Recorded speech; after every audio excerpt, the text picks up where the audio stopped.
Live লেখাটা আসুক এখানে, তার মানে তুমি লাইভে।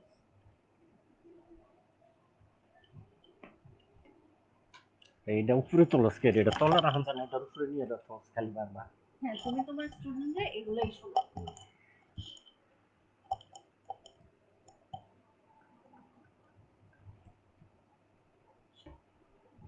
হ্যাঁ, লাইভে গেছো, সমাপ্ত করো না। কে জানি খালি হ্যালো। আচ্ছা আচ্ছা, ঠিক আছে, thank you. Okay okay, thank you. প্রিয় শিক্ষার্থীরা, সুস্বাগতম, শুভ অপরাহ্ন। প্রিয় শিক্ষার্থীরা, আশা করি তোমরা সবাই ভালো আছো। আশা করি ভালো থাকবে ইনশাল্লাহ। আজকে আমরা জীববিজ্ঞান প্রথম পত্রের যে বিষয়টা পড়বো সেটা হচ্ছে গিয়ে একাদশ অধ্যায়ের জীববিজ্ঞান, জীব প্রযুক্তি। আমি ক্লাসে আমি তোমাদের সাথে আছি প্রফেসর মোহাম্মদ মনিরুল ইসলাম, বিভাগীয় প্রধান উদ্ভিদ বিজ্ঞান বিভাগ, নেত্রকোনা সরকারি কলেজ, নেত্রকোনা। প্রিয় শিক্ষার্থীরা, তোমরা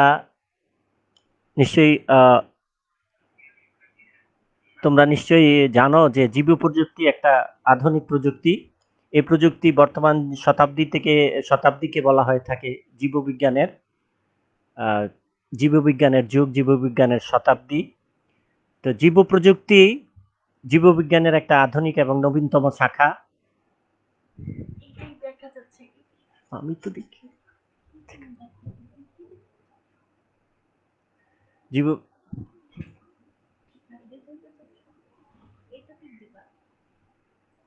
জীববিজ্ঞানের একটা আধুনিক ও ফলিত শাখা। সাম্প্রতিককালে জীব প্রযুক্তি ব্যাপক উৎকর্ষ লাভ করেছে। বর্তমানে ব্যাপকভাবে আলোচিত হলেও জীব প্রযুক্তির ইতিহাস কিন্তু বেশ প্রাচীন। ধারণা করা হয় যে খ্রিস্টপূর্ব ৬০০ সালের পূর্বে থেকেই মানুষ নিজের অজান্তে জীব প্রযুক্তি ব্যবহার করেছে। আমাদের পুরাতন জীব প্রযুক্তি বা প্রাচীনকালের যে জীব প্রযুক্তি আছে তার মধ্যে উল্লেখযোগ্য কয়েকটি হচ্ছে, যেমন দই বা পনির তৈরি করা হচ্ছে, সিরকা তৈরি করা হচ্ছে। তখন সিরকা জানো তো তোমরা, যে আচারে ব্যবহার করা হয় সিরকা, সেই সিরকা বা ভিনেগার, সেটা বহু প্রাচীনকাল থেকে মানুষ তৈরি করে আসছিল। এছাড়া পাউরুটি তৈরি করা এবং মদ ইত্যাদি তৈরি করা, এগুলি সবই হচ্ছে প্রাচীনকালের জীব প্রযুক্তির উদাহরণ। তো জীব প্রযুক্তির উদাহরণ পরবর্তী বিষয় যেটা আছে, যে এর সাথে সংশ্লিষ্ট আছে কোন কোন বিষয়। জীব প্রযুক্তির কেন্দ্রগত অংশ অর্থাৎ কোর যে অংশটা, সেই কোর অংশটা গঠিত হয়েছে তোমার অণুজীব বিজ্ঞান, প্রাণ রসায়ন যেটাকে বলা হয় ইংরেজিতে বায়োকেমিস্ট্রি, তারপরে হচ্ছে বংশগতিবিদ্যা এবং সর্বশেষ হচ্ছে রসায়ন প্রকৌশল বিদ্যা, বা যেটাকে আমরা সহজ কথা বলি প্রকৌশল বিদ্যা। এই কয়েকটা বিজ্ঞানের কয়েকটা শাখার সমন্বয়ে গঠিত হয়েছে জীব প্রযুক্তির কেন্দ্রগত অংশ। জীব প্রযুক্তি বর্তমানে আমাদেরকে দিচ্ছে কি? দিচ্ছে উৎপাদক, দিচ্ছে সেবা। তো এই জীব প্রযুক্তি, এটার ইংরেজি পরিপদটা হচ্ছে গিয়ে তোমার বায়োটেকনোলজি। এই বায়োটেকনোলজি পরিপদটা সর্বপ্রথম ব্যবহার করেছিলেন একজন হাঙ্গেরীয় কৃষি প্রকৌশলী, যার নাম ছিল কার্ল এরয়কি। 1919 সালে সর্বপ্রথম এই বায়োটেকনোলজি পরিপদটা তিনি ব্যবহার করেছিলেন।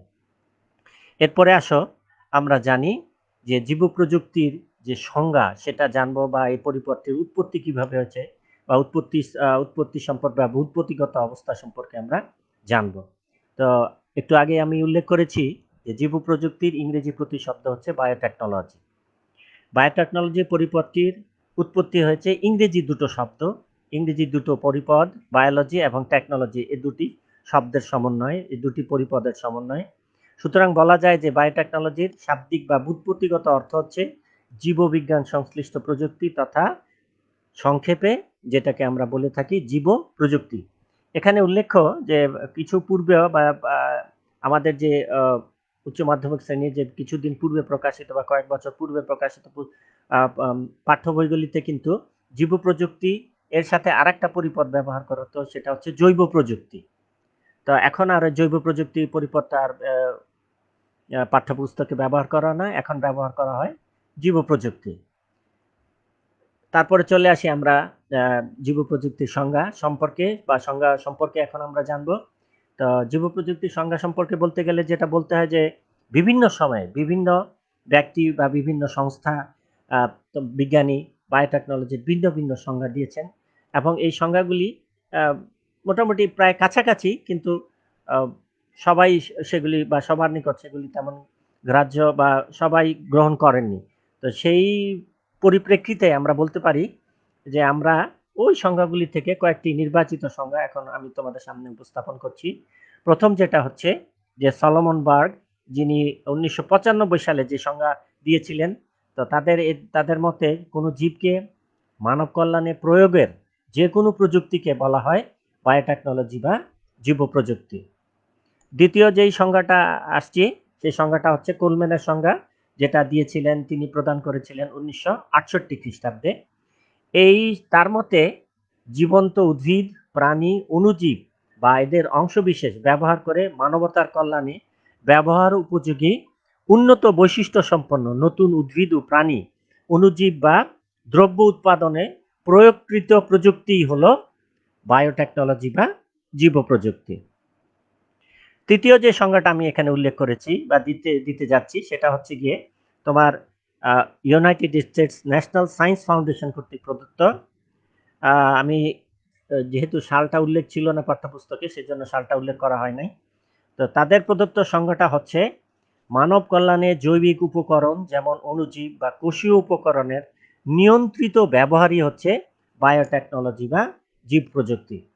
আমি আবার পড়ছি বা আবার বলছি, যেটা হচ্ছে যে প্রদত্ত মানব কল্যাণে জৈবিক উপকরণ যেমন অণুজীব বা কোষীয় উপকরণের নিয়ন্ত্রিত ব্যবহারই হচ্ছে বায়োটেকনোলজি বা জীব প্রযুক্তি। এরপরে আমরা চলে আসি জীব প্রযুক্তির পরিসর। জীব প্রযুক্তির পরিসর বা এর ব্যাপকতা কতটুকু আমাদের সাথে, আমাদের জীবনের সাথে এর সংশ্লিষ্টতা, এর ঘনিষ্ঠতা এখানে উল্লেখ করা হয়।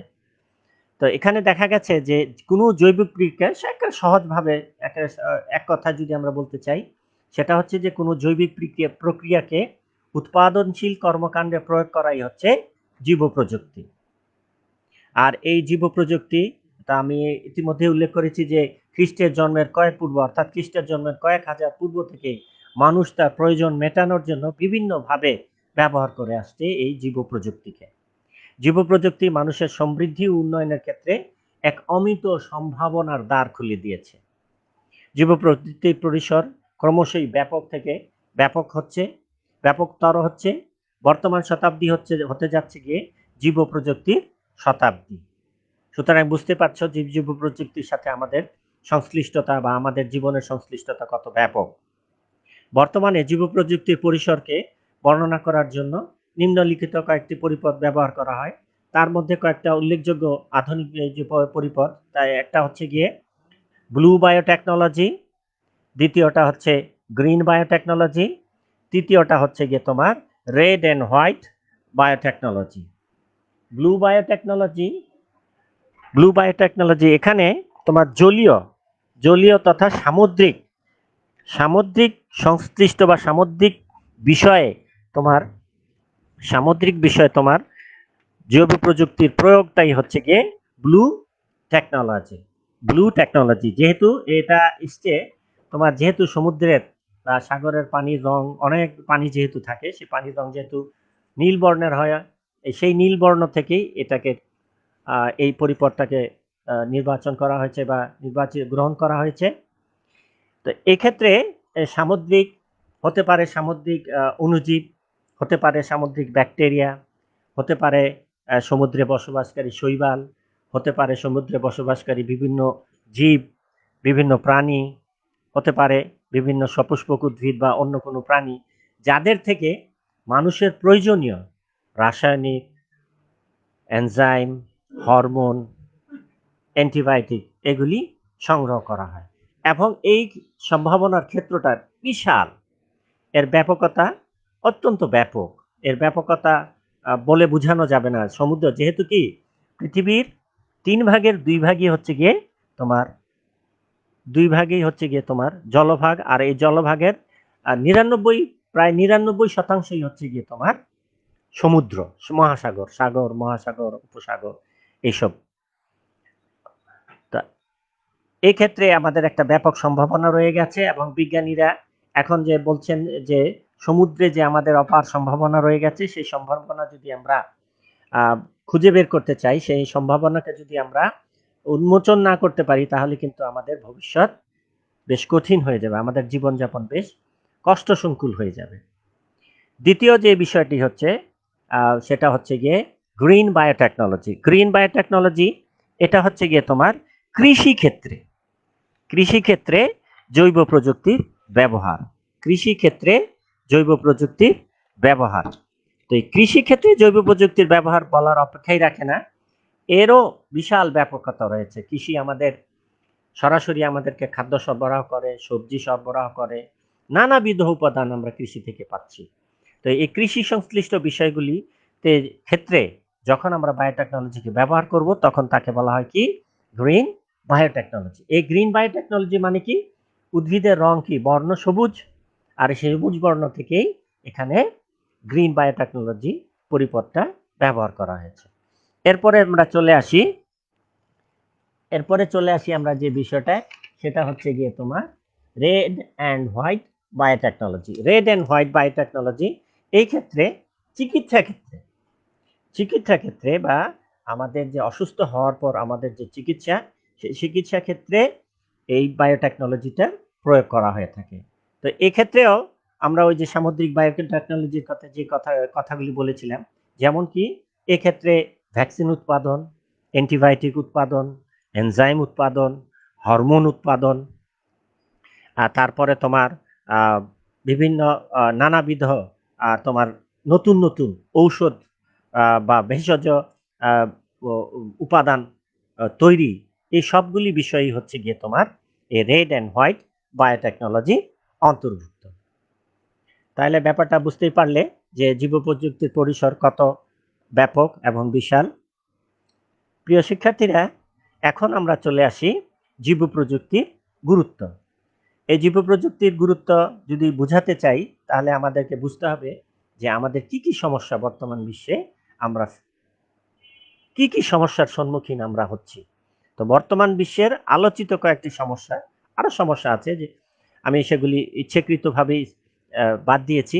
তো প্রথম যে সমস্যাটা, সেটা হচ্ছে অনিয়ন্ত্রিত জনসংখ্যা বৃদ্ধি। দ্বিতীয়টা হচ্ছে জলবায়ু পরিবর্তন, এগুলি সবই তোমরা জানো। তৃতীয়টা হচ্ছে পরিবেশের ভারসাম্য বিনষ্ট। চতুর্থটা হচ্ছে গিয়ে বনভূমি। এখানে একটু বানানের ভুলের কারণে বিভাগ আসছে, এটা হচ্ছে বনভূমি ধ্বংস আসবে। এটা কি হবে? বনভূমি ধ্বংস। তোমরা একটু শুদ্ধ করে নিও। এরপরে যে বিষয়টা আসছে, সেটা হচ্ছে মরুকরণ বা ডেজার্টিফিকেশন। এবং সর্বশেষ বিষয়টা যেখানে আমি এটা উল্লেখ করেছি, সেটা হচ্ছে গিয়ে নেচারাল, তোমার প্রাকৃতিক সম্পদের ক্রমহ্রাসমান ঘাটতি। প্রাকৃতিক সম্পদের ক্রমহ্রাসমান ঘাটতি। এই প্রাকৃতিক সম্পদের আমরা তো জানি যে আমাদের প্রকৃতিতে সম্পদ হচ্ছে কি সীমিত। এই সম্পদ সীমিত, কিন্তু যেহেতু জনসংখ্যা বেড়ে যাচ্ছে, সেই বর্ধিত জনসংখ্যার চাহিদা পূরণ করার জন্য আমাদের প্রাকৃতিক সম্পদ দিনে দিনে বিলুপ্ত হয়ে যাচ্ছে, প্রাকৃতিক সম্পদগুলি ধ্বংস হয়ে যাচ্ছে। ফলে দেখা যাচ্ছে কি যে ক্রমহ্রাসমান ঘাটতি দেখা যাচ্ছে।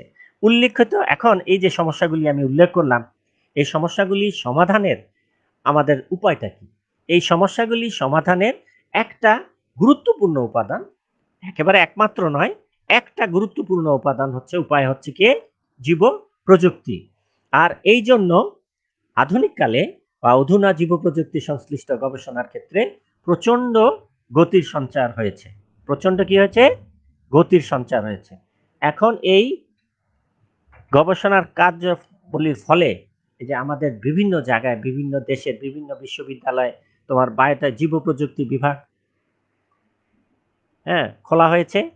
কারণটা কি? এই চাহিদা, এই যে বিশ্বব্যাপী যে চাহিদা, গবেষণার চাহিদা, এই বিশ্বব্যাপী যে প্রয়োজন, এই প্রয়োজনের মেটানোর জন্য যে প্রযুক্তি জ্ঞান সম্পন্ন জীব প্রযুক্তির জ্ঞান সম্পন্ন যে জনসংখ্যা আমাদের দরকার হবে, সেই জনশক্তি তৈরি করার জন্য, সেই জনশক্তিকে প্রস্তুত করার জন্যই বিভিন্ন বিশ্ববিদ্যালয়, সম্ভবত সারা বাংলাদেশে প্রায় 21টা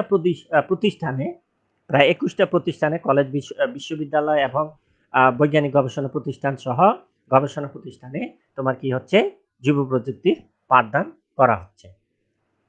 তো আমাদের যে চলমান ওই যে পূর্ববর্তী যে জীব প্রযুক্তির যে গুরুত্ব, এই গুরুত্বর ক্ষেত্রে যে আমাদের কিছু পয়েন্টস বাকি রয়ে গেছে বা কিছু বদাল কথা বলা বাকি রয়ে গেছে, সেগুলির মধ্যে প্রথমে যেটা আছে সেটা হচ্ছে জীব প্রযুক্তির বিভিন্ন পদ্ধতি ইতিমধ্যেই কিন্তু উদ্ভাবিত হয়ে গেছে এবং এই পদ্ধতিগুলি বিভিন্ন ক্ষেত্রে ব্যবহার করা হচ্ছে এবং এই ব্যবহারের ফলে অর্থাৎ এই পদ্ধতিগুলি ব্যবহারের ফলে মানুষের কি হচ্ছে, নানাবিধ প্রয়োজন মিটছে, মানুষ তার নানাবিধ প্রয়োজন মেটাতে সক্ষম হচ্ছে। আর সেই একই কারণে বলা যেতে পারে যে বর্তমান শতাব্দী হতে যাচ্ছে জীব প্রযুক্তির শতাব্দী। সুপ্রিয় শিক্ষার্থীবৃন্দ, এই যে বিষয়গুলি এক্ষেত্রে আমাদের বর্তমান সময়ে জীব প্রযুক্তি আমাদের জীবনে, আমাদের জীবন যাপনের ক্ষেত্রে গুরুত্বপূর্ণ ভূমিকা পালন করছে। গুরুত্বপূর্ণ ভূমিকা পালনের মধ্যে প্রথম যে ভূমিকাটা পালন করছে সেটা হচ্ছে কি কৃষি ক্ষেত্র। সেটা আমরা জীব প্রযুক্তির যে গুরুত্ব সেটা আমরা এখন বলবো বা আলোচনা করব, সেটা হচ্ছে কি কৃষি ক্ষেত্রে জীব প্রযুক্তির গুরুত্ব। তো কৃষি, তোমরা তো জানোই যে কৃষি কেন গুরুত্বপূর্ণ, কারণ কি খাদ্যের জন্য আমরা সরাসরি কৃষির উপর নির্ভরশীল। এখন কৃষির ক্ষেত্রে আমরা কি কি চ্যালেঞ্জের সম্মুখীন, কৃষির ক্ষেত্রে আমরা যে সকল চ্যালেঞ্জের সম্মুখীন সেই চ্যালেঞ্জগুলি হতে যাচ্ছে, সেই চ্যালেঞ্জগুলি হতে পারে এক নম্বর যেটা হচ্ছে সেটা হচ্ছে উৎপাদন ঘাটতি। 2 নম্বর হচ্ছে গুণগত মানসম্পন্ন শস্য প্রজাতি বা ফসলের ঘাটতি। 3 নম্বর যে বিষয়টা হচ্ছে নতুন নতুন বালাই, যেটাকে ইংরেজিতে বলা হয় কি পেস্ট। এই নতুন বালাই বা পেস্টের আবির্ভাব। তো এই পেস্টগুলিকে আমরা 2 ভাগে ভাগ করতে পারি। একটা হচ্ছে গিয়ে তোমার জীবজ পেস্ট বা জীবজ বালাই, আর একটা হচ্ছে কি অজীবজ বালাই। জীবজ বালাইয়ের মধ্যে হতে পারে আমাদের প্যাথোজেনিক ব্যাকটেরিয়া, হতে পারে প্যাথোজেনিক ছত্রাক, হতে পারে প্যাথোজেনিক ভিরয়েড, হতে পারে প্যাথোজেনিক ভাইরাস। নিশ্চয়ই ব্যাপারটা বুঝতে পারছো। তো এই বালাইগুলি হচ্ছে জীবজ বালাই।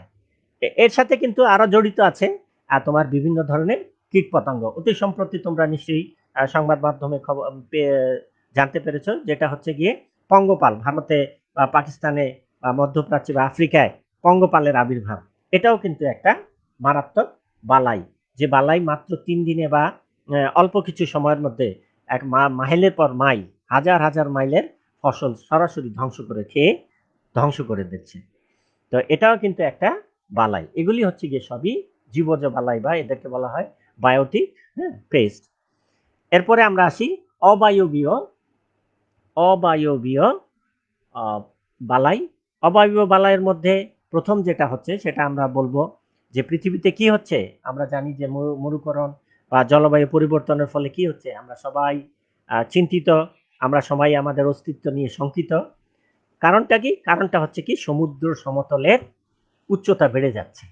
আর সমুদ্র সমতলের উচ্চতা বেড়ে যাওয়া মানে হচ্ছে কি, সমুদ্র সমতলের উচ্চতা বেড়ে যাওয়া মানে হচ্ছে লবণাক্ত পানির অনুপ্রবেশ। এবং এই লোনা পানির অনুপ্রবেশ বা এর ফলে যেটা হচ্ছে সেটা হচ্ছে কি, যে সব জমিগুলি কিছুদিন আগে পর্যন্ত চাষের আওতায় ছিল, যেগুলি উৎপাদনের জন্য মিঠা পানির প্রয়োজন হতো, সেই ক্ষেত্রে তো এই যে মিঠা পানির ফসলগুলি, এই ফসলগুলি ওই লবণাক্ত পানি ঢুকে পড়ার ফলে কি হচ্ছে, তারা আর বেঁচে থাকতে বা তাদেরকে সেখানে চাষ করা সম্ভব হচ্ছে না। এই লবণাক্ততা, এটা একটা মানে অজীবীয় বালাই। এক্ষেত্রে আরেকটা হতে পারে তোমার শুষ্কতা, হঠাৎ খরা দেখা দিচ্ছে, হঠাৎ বৃষ্টি নাই, কয়েক মাস ধরে বৃষ্টি নাই। তাহলে কি যেসব ফসলে কি প্রচুর পানির দরকার, যাদের বেঁচে থাকার জন্য পানির দরকার, তারা কিন্তু পানির অভাবে কি হবে, পানির অভাবে বেঁচে থাকতে সক্ষম হবে না, তারা মৃত্যুবরণ করবে। আর এই ফসলগুলি মারা যাওয়া বা এই ফসল না হওয়ার কারণে সরাসরি কে ক্ষতিগ্রস্ত হবে? কৃষক, তারপরে হবে ভোক্তা যারা কৃষক থেকে কিনে নিত তারা হবে সরাসরি, তারাও ক্ষতিগ্রস্ত হবে।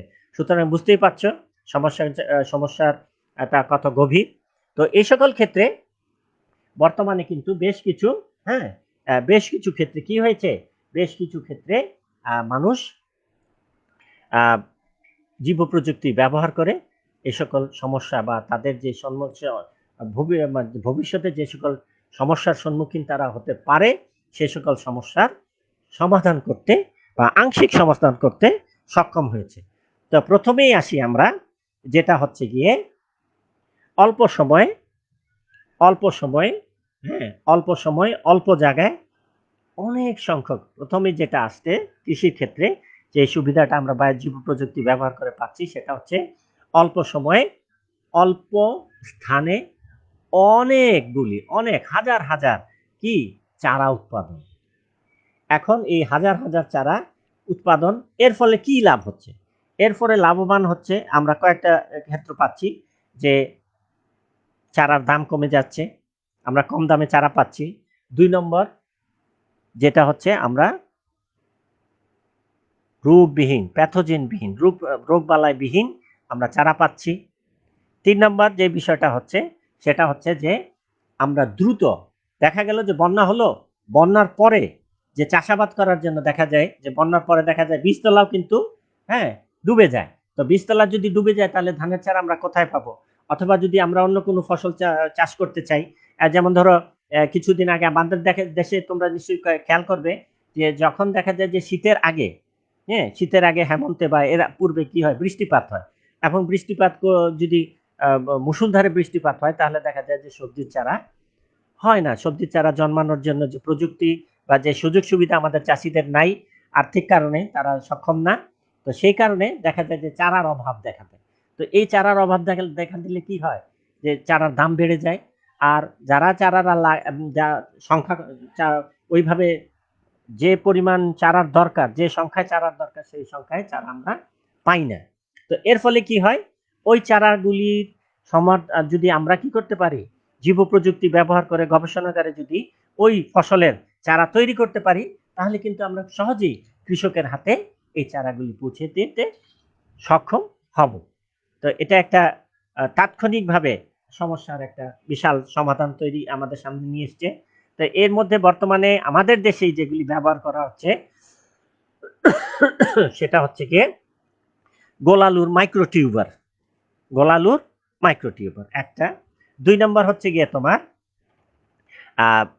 কলা গাছ ভাইরাসের মুক্ত বা ভাইরাস জনিত, যেটাকে বলা হয় টুংরো ভাইরাস, টুংরো ভাইরাস না তো, এটাকে বলা হয় যে জিনিসটা হচ্ছে সেটা হচ্ছে গিয়ে তোমার যে কলা পাতা দেখবা যে কলা গাছগুলি ছোট, সিগাটকা ডিজিজ। হ্যাঁ, তো ওই কলা গাছগুলি ছোট হয়ে যায়, খাটো হয়ে যায়, কলার পাতাগুলো ফল হয় না, গাছ নষ্ট হয়ে যায় এবং দেখা যায় যে বিশাল গলার ঝাড়গুলি সব মরে যায়। তো এই ক্ষেত্রে আমরা ওই যে এটা একটা ভাইরাসের কারণে হয়, সে এই ক্ষেত্রে আমরা কি করতে পারি, ভাইরাস মুক্ত কলার চারা পেতে পারি। এবং আমরা যদি সাগর কলা চাই সাগর কলা করতে পারি, আমরা যদি হিমসাগর কলা চাই হিমসাগর করতে পারি, আমাদের চাহিদা অনুযায়ী। উন্নত মানের, তোমরা তো নিশ্চয়ই জানো যে উন্নত মানের কলা কি, যেগুলি আকারে বড়, সুগন্ধযুক্ত, সুস্বাদু, ব্যাপারটা বুঝতেই পারছো। তো এইভাবে আমরা কি করতে পারি, অল্প সময়ে অল্প স্থানে অসংখ্য হাজার হাজার চারা জন্মে আমরা কৃষকের তথা কৃষি ক্ষেত্রে সমস্যার তাৎক্ষণিক চারার চাহিদা পূরণ করতে পারি। এরপরে আমরা চলে আসি লবণাক্ততা প্রতিরোধী ফসল উদ্ভাবন। লবণাক্ততা প্রতিরোধী ফসল উৎপাদন।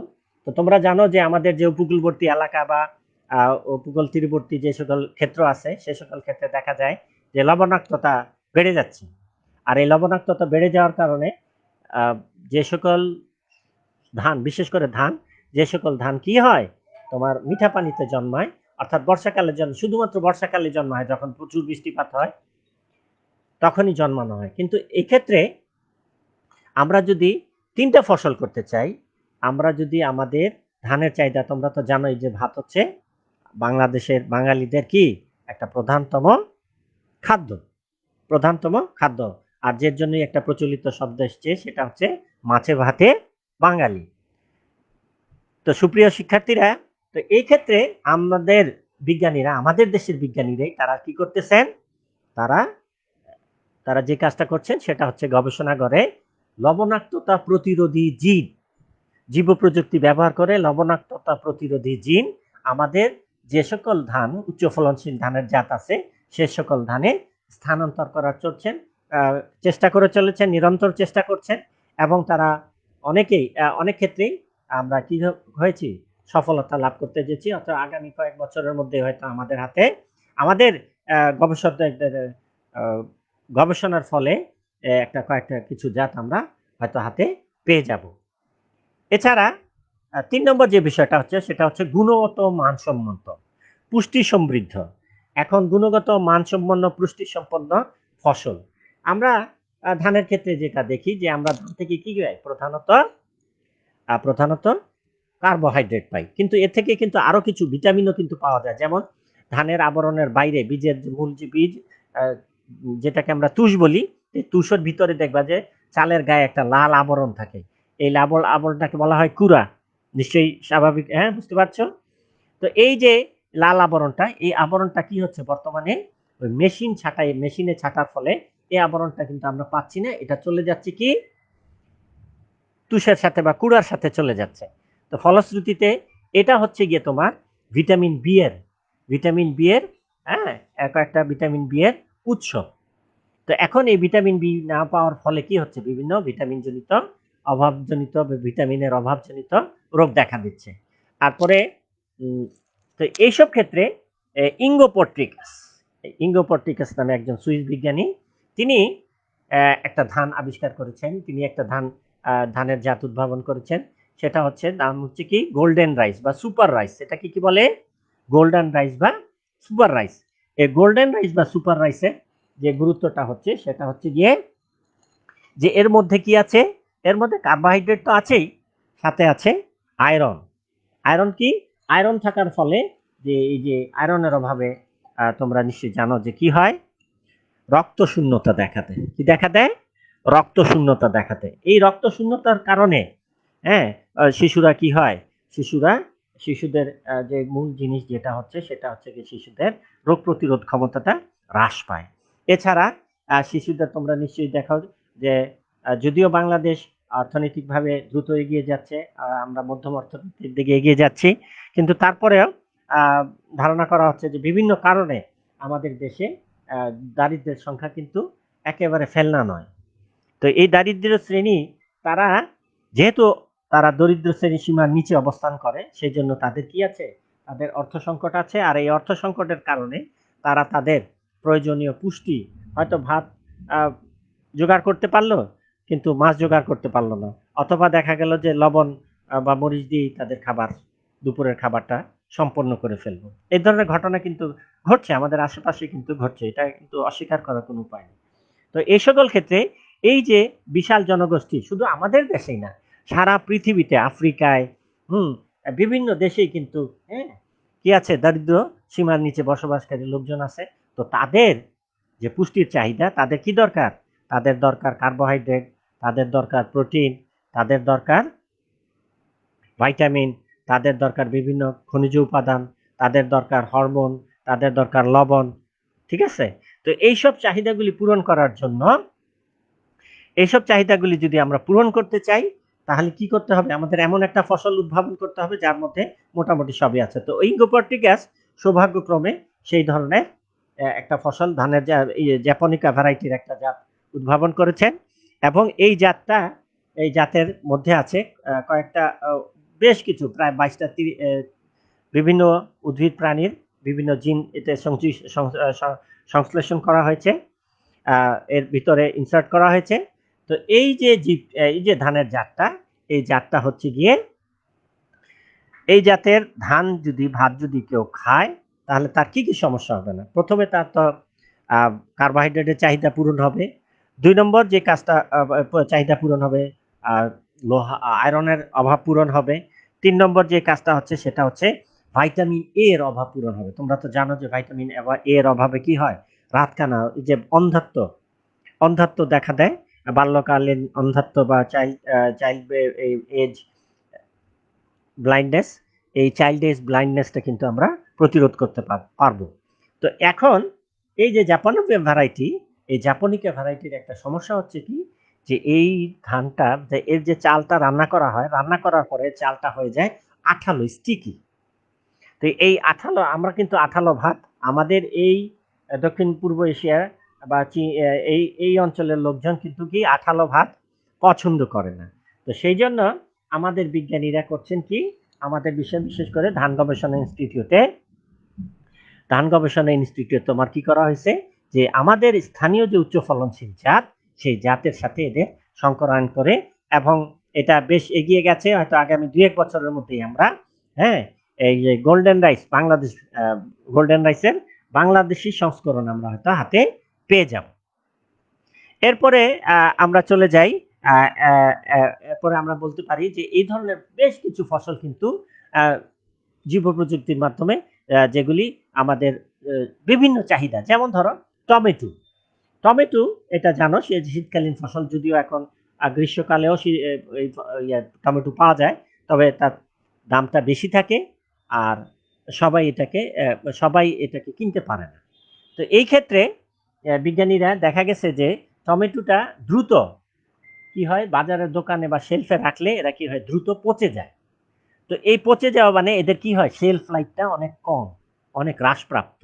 তো এই শেলফ লাইফ অর্থাৎ দোকানে রাখার পরে এদের যে পচে যাওয়া হাত থেকে এদের রক্ষার জন্য এমন একটা টমেটোর প্রজাতি আবিষ্কার হয়েছে, যেটার নাম ছিল সেভর ফ্লেভর নামে একটা টমেটোর জাত আসছে, যেটা দেখবা যে অনেকদিন, প্রায় 1 মাস রেখে দিলেও কি হয়, ওই ব্যাকটেরিয়া বা ছত্রাক দ্বারা আক্রান্ত হয় না। ফলে কি হচ্ছে, ফলে এতে চাষি লাভবান হচ্ছে, ভোক্তারা সস্তায় টমেটো খেতে পাচ্ছে, ব্যবসায়ীও কিন্তু এতে লাভবান হচ্ছে। কারণ কি, পচে না যাওয়ার কারণে তার ফসল নষ্ট, তার পণ্য নষ্ট হচ্ছে না, তার টমেটো নষ্ট হচ্ছে না, আর টমেটো নষ্ট না হওয়ার কারণে সে লাভবান হচ্ছে। এছাড়া তোমার এই যে আমরা যে সয়াবিন তেল, তোমরা দেখছো যে পৃথিবীতে সয়াবিনের যে উৎপাদন প্রচুর পরিমাণে বেড়ে গেছে, প্রচুর উৎপাদন বেড়ে গেছে টমেটো। তারপরে তোমার একটা নিশ্চয়ই আরেকটা ফসলের কথা বলি, সেটা হচ্ছে বেগুন। বেগুন, তোমরা বেগুনের ক্ষেত্রে দেখবা যে বেগুনে কি হয়, একটা পোকা হয়, বেগুনে কি হয়, একটা পোকা হয়। আর এই পোকা হলে যে জিনিসটা করা হয়, যে চাষিরা নির্বিচারে কীটনাশক ব্যবহার করেন। চাষিরা কি করেন, নির্বিচারে কীটনাশক ব্যবহার করেন। আর এই নির্বিচার কীটনাশক ব্যবহারের ফলে কি হচ্ছে, বেশ কিছু সমস্যা হচ্ছে। সমস্যাটা, প্রথম যেটা সমস্যা, সেটা সরাসরি ভোক্তা বা মানুষ সরাসরি সংশ্লিষ্ট, সেটা হচ্ছে গিয়ে যে চাষি, দেখা গেছে নিয়ম হচ্ছে যে কীটনাশক প্রয়োগের 15 দিন পরে, কীটনাশক প্রয়োগের 15 দিন পরে ফসল বাজারে আনতে হয় বা বাজারে আনা উচিত।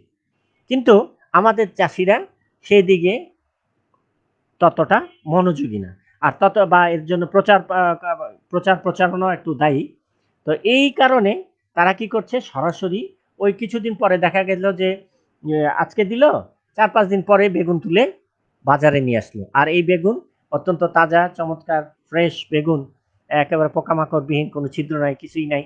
তো সেই বেগুনকে নিয়ে আমরা খুব দাম দিয়ে কিনছি, যথাযথ দাম দিয়ে কিনে ব্যবহার করছি, কিন্তু এই বেগুনে থেকে যাচ্ছে তোমার কি, কীটনাশকের অবশেষ। ওই যে কীটনাশক কৃষক ব্যবহার করেছিল, সেই কীটনাশক তার এই বেগুনে রয়ে গেছে। এখন এই বেগুনকে আমরা হয়তো ধুয়ে খাই, কিন্তু ধুয়ে খেলেও বেগুনের ভিতরে যে কীটনাশকটা পৌঁছে গেছে, সেই ভেতরের কীটনাশকটা আমরা দূর করতে পারবো না বা দূর করতে পারি না, কিছু না কিছু কীটনাশক থেকে যায়। এখন এই কীটনাশক যুক্ত সবজি ভক্ষণ করার ফলে আমাদের শরীরে কি হচ্ছে, নানাবিধ প্রতিক্রিয়া হচ্ছে, যেহেতু এটা একটা ক্ষতিকর রাসায়নিক। এই ক্ষতিকর রাসায়নিকের কারণে আমাদের শরীরে নানাবিধ সমস্যা হচ্ছে। কোথাও দেখা যাচ্ছে যে তোমার ক্যান্সার দেখা দিচ্ছে, কোথাও দেখা যাচ্ছে তোমার বদহজম দেখা দিচ্ছে, কোথাও দেখা দিচ্ছে তোমার ডায়রিয়া দেখা দিচ্ছে। এই ধরনের, না বাচ্চাদের ক্ষেত্রে স্পেশালি, তো এই ধরনের সমস্যা কিন্তু দেখা দিতে পারে। তো এটা হচ্ছে আমরা সরাসরি আক্রান্ত হচ্ছি। দ্বিতীয়টা হচ্ছে সরাসরি না, একটু পরোক্ষভাবে। সেটা হচ্ছে গিয়ে এই কৃষক যে কীটনাশক দিচ্ছে সেই কীটনাশক সেচের পানি অথবা বৃষ্টি অথবা শিশির ইত্যাদির মাধ্যমে কি হচ্ছে, এই পানিটা, এই কীটনাশকযুক্ত পানিটা কোথায় চলে আসতেছে? নদী, খাল, বিল, নদী নালায় চলে আসতেছে। এখন খাল, বিল, নদী নালায় চলে আসার পরে এরা যে ক্ষতিটা করছে সেটা হচ্ছে যে ছোট ছোট মাছের পোনা, মাছের ডিম, যেগুলি খুবই কি সংবেদনশীল, ছোট মাছের পোনা, ছোট মাছের ডিম, তারপরে তোমার যে বিভিন্ন জলজ উদ্ভিদ যারা অত্যন্ত উপকারী ভূমিকা রাখছে আমাদের জলজ পরিবেশের ইকোসিস্টেমকে বজায় রাখার ক্ষেত্রে, তো তারা কি হচ্ছে, সরাসরি আক্রান্ত হচ্ছে। অর্থাৎ এই ডিমগুলি নষ্ট হয়ে যাচ্ছে, পোনাগুলি, চারা মাছগুলি, ছোট মাছগুলি মারা যাচ্ছে। তো এই মাছগুলি মরে যাওয়ার ফলে একদিকে যে জিনিসটা দেখা যাচ্ছে যে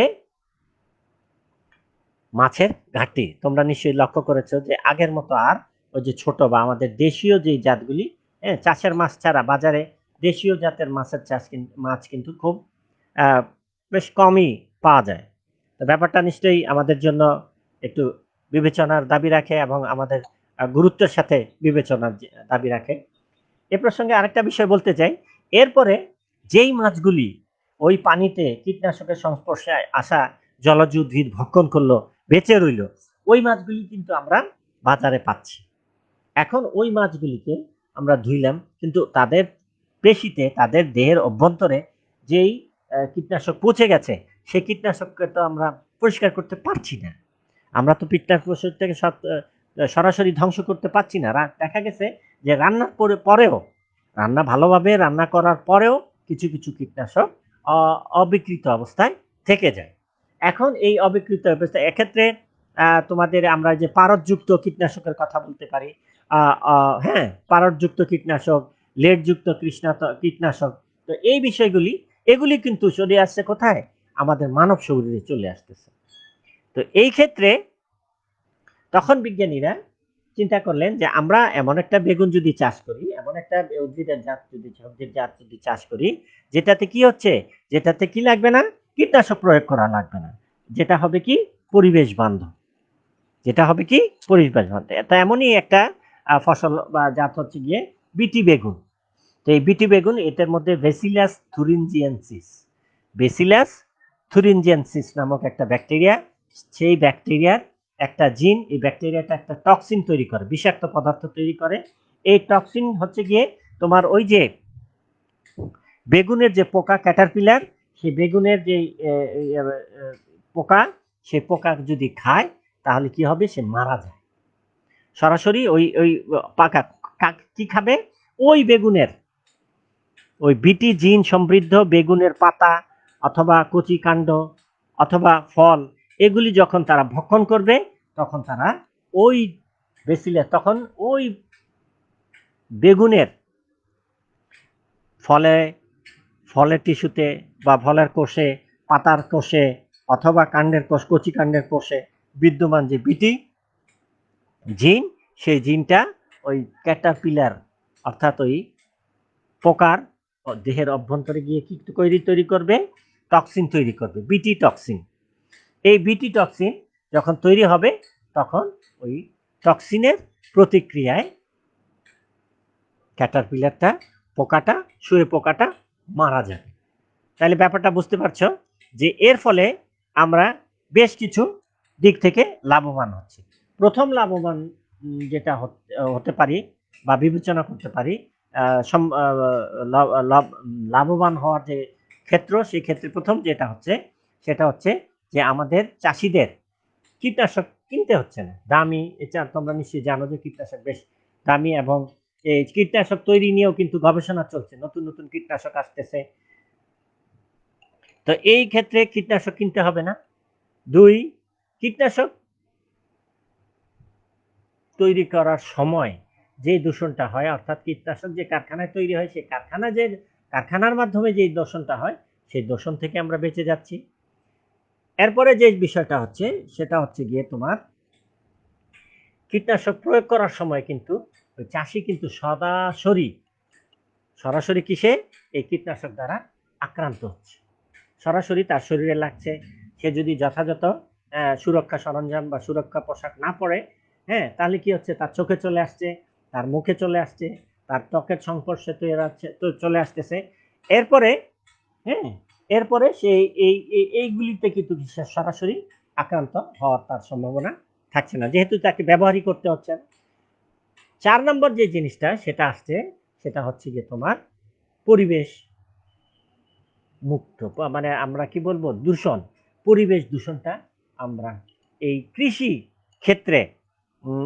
ক্ষেত্রে ব্যবহার্য রাসায়নিক ব্যবহার করার ফলে কৃষিক্ষেত্রে থেকে যে দূষণটা হয়, সেই দূষণটা থেকে আমরা প্রায় 80 থেকে 90% কিন্তু বেঁচে থাকতে বা এই দূষণটাকে রোধ করতে সক্ষম হবে। তাহলে গেল বিটি বেগুনের কথা।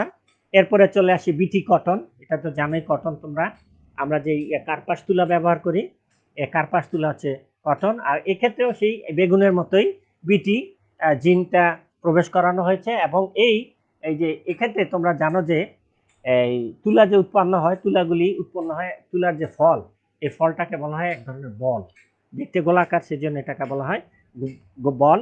আর এই বলের মধ্যে বীজের গায়ে তোমার রোম উৎপন্ন হয়, যেই রোমগুলি হচ্ছে গিয়ে আমরা তুলা হিসেবে ব্যবহার করি। এখন কোনো কারণে যদি বল ওয়ার্ম বলে, যে তুলার ক্ষেত্রে যে আক্রমণটা করে, সেটা কি করে, এই বলগুলিকে এক ধরনের পোকা ছিদ্র করে ফেলে। এখন এই বলগুলিকে যদি একটা পোকা ছিদ্র করে ফেলে, তাহলে সেই বলটা থেকে আর আমরা ওই উন্নত বা আমাদের যে লক্ষ্য অনুযায়ী আমরা কার্পাস তুলা পাই না। তো এক্ষেত্রে বিটি তুলা এই সমস্যার সমাধান করেছে। এরপরে আসি আমরা ভুট্টার যেটা হচ্ছে যে ভুট্টা, এক ধরনের ভুট্টা এসছে, যে আধুনিক ভুট্টা, সেটাও কি পুষ্টিগত দিক থেকে অত্যন্ত উন্নত। গম এসছে, সয়াবিন এসছে, নানান ধরনের ফসল কিন্তু চলে আসছে। আরও কিছু ফল জাতীয় ফসলেরও চেষ্টা চলছে। তো আচ্ছা, কৃষির ক্ষেত্রে এরপরে যে জিনিসটা আসছে সেটা হচ্ছে গেল গুণগত মানসম্পন্ন কৃষি পণ্য বা ফসল উৎপাদন। এরপরে চলে আসি আমরা চলে আসি ওই যে বালাইনাশক। হ্যাঁ, বালাইনাশক ফসল উৎপাদন। বালাইনাশক ফসল উৎপাদনের মধ্যে প্রথমে যেটা যদি চলে আসি, যাদেরকে আমরা বলবো ট্রান্সজেনিক উদ্ভিদ অর্থাৎ ট্রান্সজেনিক উদ্ভিদ। তো এই ক্ষেত্রে আমরা ওই যে কীটপতঙ্গ বালাইনাশকে একটু আগে আমি যে বিটি বেগুন, বিটি তুলা এসবের কথা বললাম, এগুলি হচ্ছে সেই ট্রান্সজেনিক উদ্ভিদ।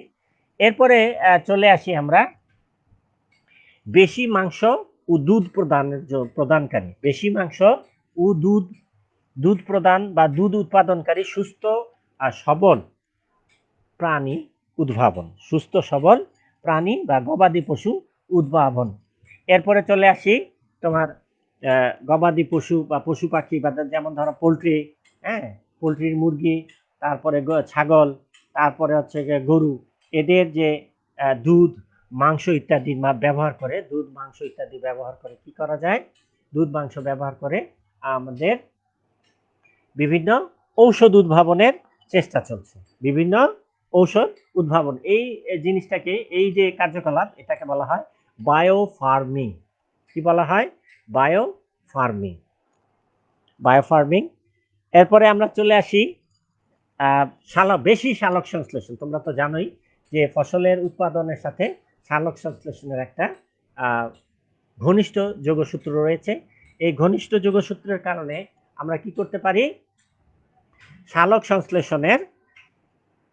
আমরা সালোক সংশ্লেষণ, যে উদ্ভিদের সালোক সংশ্লেষণের হারটা বাড়িয়ে দেয়, অর্থাৎ সালোক সংশ্লেষণের জন্য দায়ী যে জিন, সেই জিন যদি আমরা উদ্ভিদে যত বেশি একত্রিত করতে পারবো, যে উদ্ভিদে যত বেশি একত্রিত করবো, সেই উদ্ভিদের সালোক সংশ্লেষণের হার তত বেশি হবে। এরপরে আসি নাইট্রোজেন সংবন্ধনকারী ফসল উদ্ভাবন। নাইট্রোজেন সংবন্ধনকারী ফসল উৎপাদন। তোমরা জানো যে ধান কি হচ্ছে, ধান হচ্ছে একবীজপত্রী উদ্ভিদ।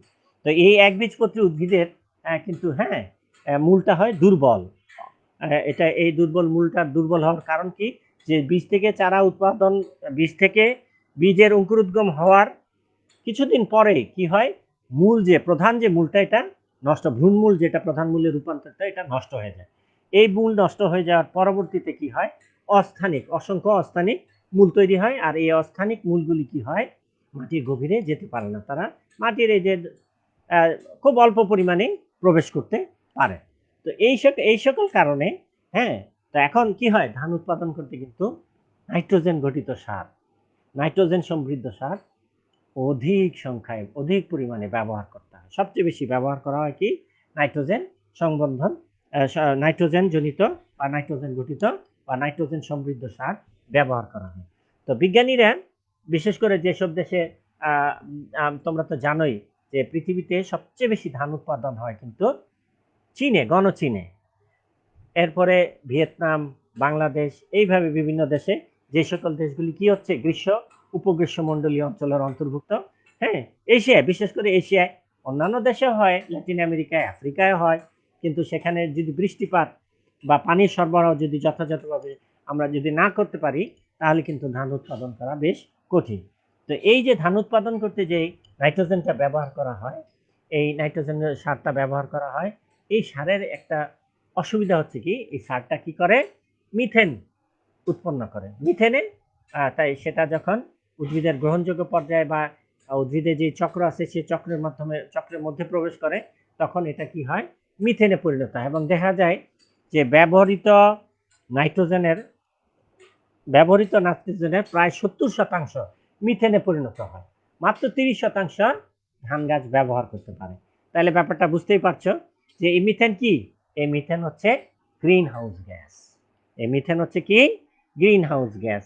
এই গ্রিন হাউস গ্যাস আমাদের কি করছে, আমাদের যে ওজোন স্তর আছে সেই ওজোন স্তরে গিয়ে আমাদের যে ওজোন স্তরকে কি করছে, পাতলা করে দিচ্ছে, ওজোন স্তরে ফাটলের সৃষ্টি করছে।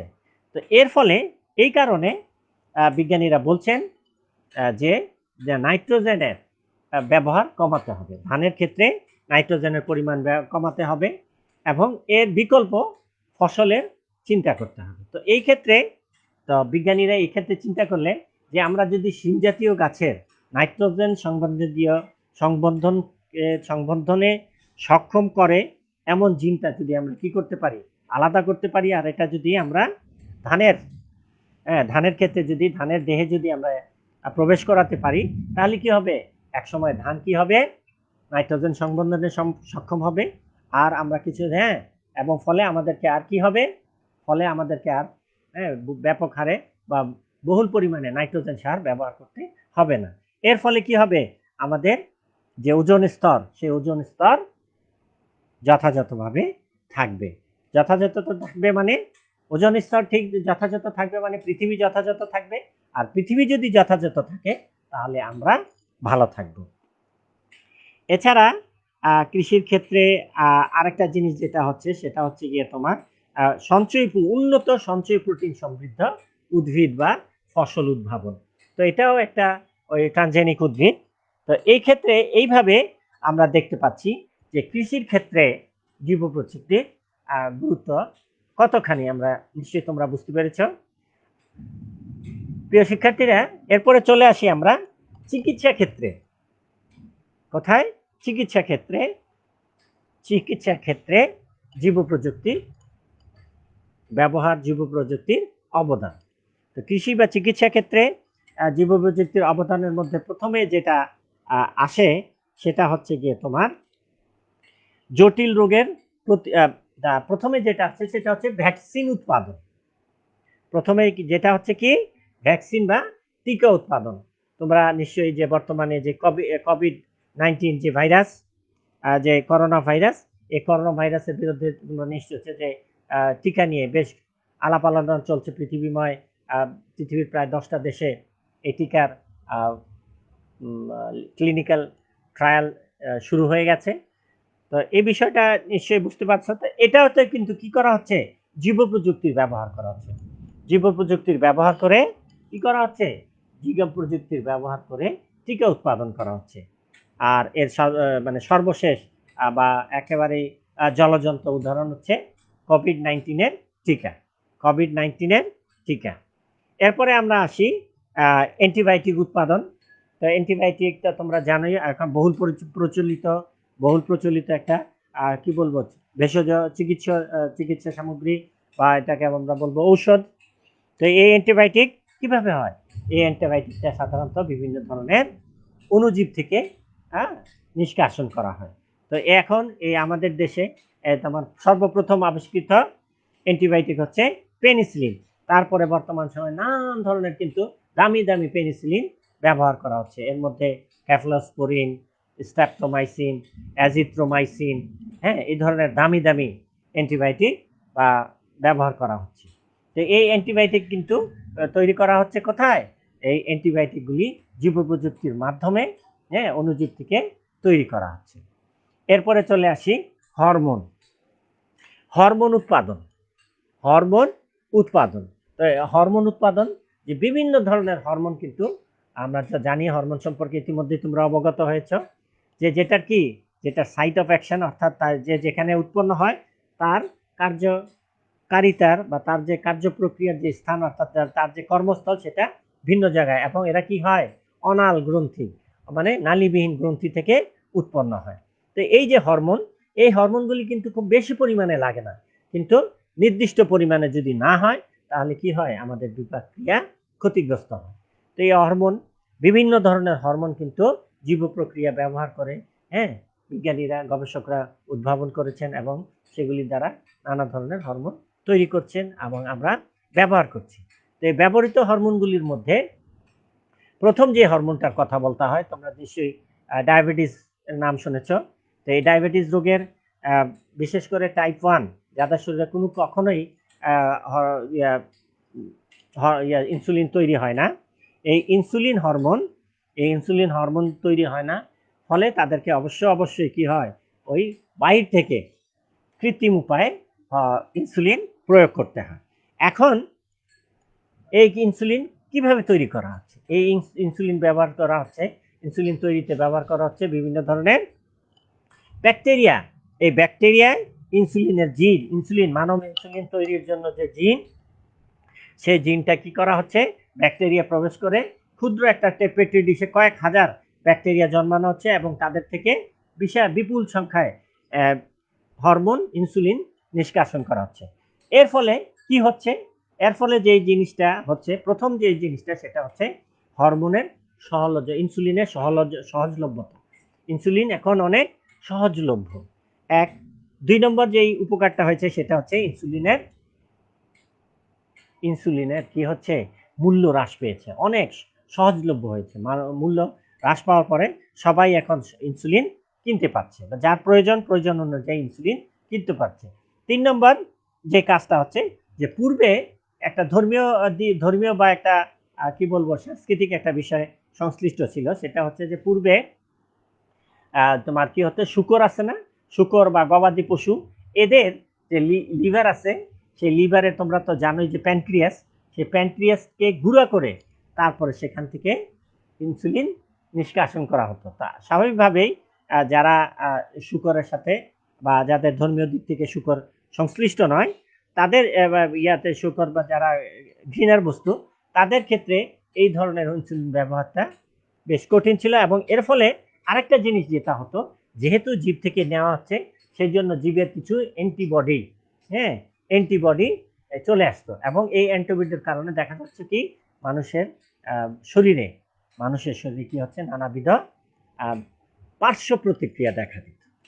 তো এই ব্যাকটেরিয়ার মাধ্যমে ইনসুলিন উৎপাদনের ফলে আমরা এই সকল অসুবিধাগুলি প্রায় সম্পূর্ণরূপে এড়িয়ে যেতে সক্ষম হয়েছি। এরপরে যে হরমোনটার কথা বলতে হয়, সেই হরমোনটার নাম হচ্ছে গিয়ে তোমার ইন্টারফেরন। ইন্টারফেরন তোমরা জানো যে ক্যান্সারের চিকিৎসায় ইন্টারফেরন কি হয়, একটা বৃদ্ধি হরমোন। এই ইন্টারফেরনটা ক্যান্সার চিকিৎসায় ব্যবহার করা হয়। আর এই ইন্টারফেরন তৈরি করার জন্য জীব প্রযুক্তিটা ব্যবহার করা হচ্ছে। এরপরে চলে আসি সোমাটোট্রপিন। এটাও একটা হরমোন, এটাও জীব প্রযুক্তির মাধ্যমে প্রস্তুত করা হচ্ছে। জীব প্রযুক্তির মাধ্যমে উৎপাদন করা হচ্ছে এবং এই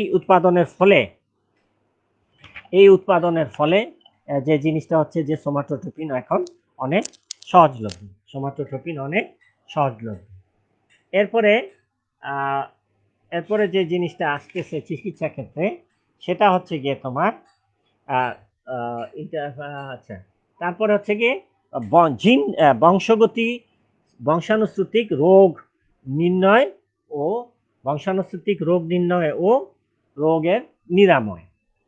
অনেক বংশানুশ্রুতিক রোগ ছিল যেগুলির কোনো চিকিৎসা ছিল না, আর এই চিকিৎসা না থাকার কারণে একেবারে উন্নত দেশেও কিন্তু একই অবস্থা, আমাদের দেশে যেমন অবস্থা ছিল উন্নত দেশেও একই অবস্থা বিরাজমান ছিল। তো এই অবস্থায় যখন এই যে জিন যেটা হচ্ছে যে ব্যাধি নির্ণয় বংশানুশ্রুতিক রোগ নির্ণয়ের পদ্ধতিটা আবিষ্কৃত হলো তখন, এবং এর সাথে এক্ষেত্রে আরেকটা কথা বলতে হয় যেটা হচ্ছে হিউম্যান জিনোম প্রজেক্ট, অর্থাৎ মানুষের শরীরের কোষে যে 46টা ক্রোমোজোম আছে সেই 46টা ক্রোমোজোমের কোন জিন কোথায় আছে সেটা কিন্তু এখন জিন ম্যাপিং করা হয়েছে, সেটা কিন্তু জিন ম্যাপিং এর মাধ্যমে আবিষ্কৃত হয়েছে। এখন আমরা বলতে পারি কোন মানুষের কোন ক্রোমোজোমের কত নম্বর স্থানে বা কত নম্বর ক্রোমোজোমের কোন স্থানে কোন জিনটা বিদ্যমান, কোন জিনটা না থাকার ফলে। তো এটা আসার ফলে জৈব প্রক্রিয়ার মাধ্যমে এটা আবিষ্কৃত হওয়ার ফলে এই ক্ষেত্রে আমরা বংশানুশ্রুতি তুলনা করে, অর্থাৎ রোগাক্রান্ত ব্যক্তির জিন ম্যাপের সাথে সুস্থ ব্যক্তির জিন ম্যাপের, অর্থাৎ যে মানে যেটা আবিষ্কৃত হয়েছে সেই আবিষ্কৃত জিন ম্যাপের সাথে তুলনা করে কোথায় কোন সমস্যা আছে সেটা কিন্তু আমরা নির্ণয় করতে পারি। এবং এই নির্ণয় করতে গিয়ে তারপরে এর যে সমাধানটা হচ্ছে কি, সমাধানটা হচ্ছে দেখা যায় যে কোনো একটি বেজের অনুপস্থিতি অথবা কোনো একটি বেজ, তো বুঝতেই পারছো ডিএনএ নিশ্চয়ই জানো ডিএনএ এর গঠন।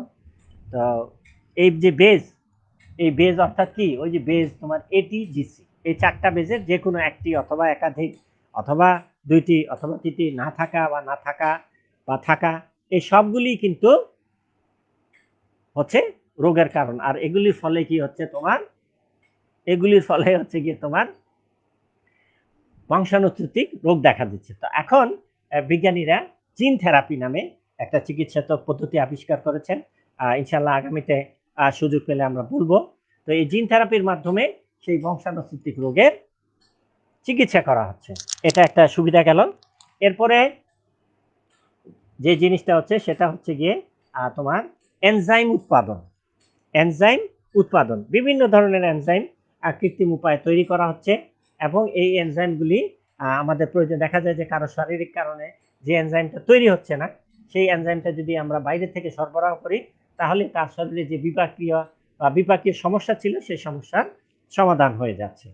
এরপরে যে জিনিসটা হচ্ছে সেটা হচ্ছে গিয়ে তোমার কৃত্রিম অঙ্গাণু সৃষ্টি। এটা অবশ্য করা হচ্ছে তোমার স্টেম সেল, নিশ্চয়ই তোমরা জানো যে ভ্রূণের থেকে প্রাপ্ত যে সেল, সেই স্টেম সেল ব্যবহার করে স্টেম সেলকে টিস্যু কালচার করে তোমার বিভিন্ন অঙ্গ তৈরি করা হচ্ছে, যেমন কৃত্রিম কিডনি, কৃত্রিম লিভার, কৃত্রিম হার্ট। তো এইসব অঙ্গাণু যদি আমরা, অবশ্য চেষ্টা চলছে, কিছু কিছু ক্ষেত্রে সফলতা এসেছে, এখনো সম্পূর্ণ সফলতা আসেনি। তো আমরা আশাবাদী যে জীব প্রযুক্তির কল্যাণে হয়তো কিছুদিন পরে আমাদেরকে আর কৃত্রিম বা আমাদের যে বিভিন্ন অঙ্গ যে প্রতিস্থাপন করার জন্য বিভিন্ন অঙ্গ প্রয়োজন হয় আত্মীয় স্বজনের কাছে অথবা যাদের সামর্থ্য আছে তারা কি করে ক্রয় করে নেন। তো এই ক্ষেত্রে এই সমস্যাটা খুব দ্রুতই সমাধান হয়ে যাবে আমরা আশা করি। এরপরে যে বিষয়টা হচ্ছে সেটা হচ্ছে গিয়ে তোমার এনজাইমের কথা তো বললামই। এরপরে যে জিনিসটা আসতেছে সেটা হচ্ছে গিয়ে তোমার যে রোগ ব্যাধি নির্ণয়।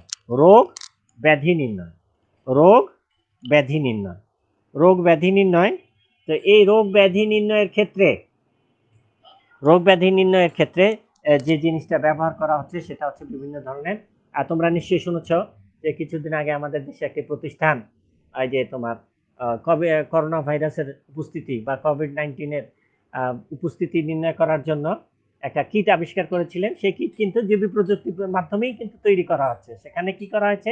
বিভিন্ন ধরনের অ্যান্টিবডি, হ্যাঁ? অ্যান্টিজেন অ্যান্টিবডির বিক্রিয়াটাকে ব্যবহার করে ওই ইয়াটা তৈরি করা হয়েছে। তো এই ক্ষেত্রে মোটামুটি এই হচ্ছে গিয়ে চিকিৎসা বিজ্ঞানের ক্ষেত্রে জীব প্রযুক্তির জীব প্রযুক্তির অবদান। তাহলে বুঝতেই পারছো যে জীব প্রযুক্তির যে আমাদের অবদান, এটা আসলে বলে শেষ করার মতো নয়। তো আমাদের আরো দুটো বিষয় বলার বাকি রয়ে গেল। তার একটা হচ্ছে গিয়ে তোমার পরিবেশ ব্যবস্থাপনার ক্ষেত্রে জীব প্রযুক্তির গুরুত্ব, আর আরেকটা বিষয় যেটা হচ্ছে সেটা হচ্ছে গিয়ে তোমার পরিবেশ এই জীব প্রযুক্তির ব্যবহার। আরেকটা বিষয় যেটা হচ্ছে গিয়ে তোমার শিল্প ক্ষেত্রে জীব প্রযুক্তির ব্যবহার। তো ইনশাআল্লাহ আশা করি আগামী ক্লাসে আমরা আবার মিলিত হব। তো ইতিমধ্যে আমরা যে সকল বিষয়গুলি আলাপ করেছি নিশ্চয়ই তোমরা বুঝতে পেরেছ। আর যদি না বুঝে থাকো বা কোনো প্রশ্ন থাকে তাহলে কমেন্টস বক্সে আমাকে লিখে জানিও, আমি চেষ্টা করব উত্তর দেওয়ার। তো আমরা একটু আবার